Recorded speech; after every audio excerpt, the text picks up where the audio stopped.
Almost every time we drive somewhere, we see those big, bright, and bold yield signs. So what's that all about? What is this sign telling us to do? Hello everyone, and welcome back to Take the Next Right, our series that literally takes the scriptures to the streets and the streets to the scripture, to the highways and the byways, all to see how God can strengthen our walk by using everyday road signs to guide our daily spiritual walk. So, what do you think when you see the yield sign? Well, it's there to tell us to slow down, to look around, and to consider what other drivers are doing.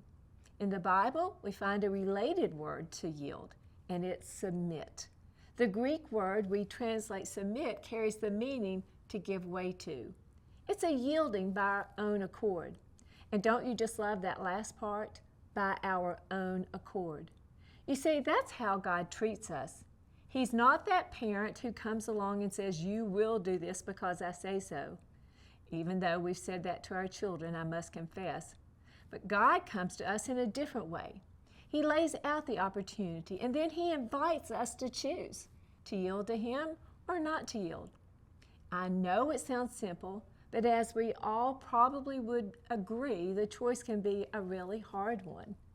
You see, yielding is not a one-time decision. If I obeyed a yield sign at 9 o'clock this morning while driving to an appointment, does that mean I don't have to worry about yielding to traffic for the rest of the day? Sign or no signs? Of course not. You see, our decision to yield occurs every day, all day. In 1 Corinthians 15:31, the Apostle Paul says, "I die daily," which is his way of saying, I yield to Christ daily and die to my own wishes, plans, and preferences. I live for Him, not for myself. Listen to this principle carefully. There is a moment of yielding, but there is the practice of the yielded life. I think that's really worth repeating. There's the moment that we yield, and then there's the practice of the yielded life. And as Paul said, it's daily. God doesn't expect us to be perfect in our yielding, but He does expect us to keep practicing, to persevere. A yielded life requires great perseverance, and I think I'll add a lot of forgiveness of ourselves. You see, we falter when we focus on the last time we failed to yield, whenever that was. We persevere when we look at the moment before us, the choice we have in that moment to yield or not to yield, and to make the right decision that time. To persevere, we need to quit condemning ourselves and being so self-criticizing. Yielding is a lifetime of decisions. We may have to give way 50 times in a day. Have you ever had days like that? It helps to remind ourselves often that God is not interested in making our lives miserable and weighing us down. As a matter of fact, He says in Matthew 11:29 in the Message translation, "Walk with me and work with me. Watch how I do it.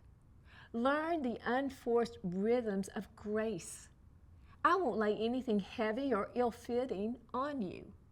Keep company with me, and you'll learn to live freely and lightly." Remember, our good, wise, and loving God is trying to show us the best way to live. We will always yield to something. Every time a choice is made, to eat this or that, to be polite or rude, to keep or break a promise, we are yielding. But God is constantly showing us the best things to yield to, which is why I want to become better and better at spotting His yield signs, and I know you do as well.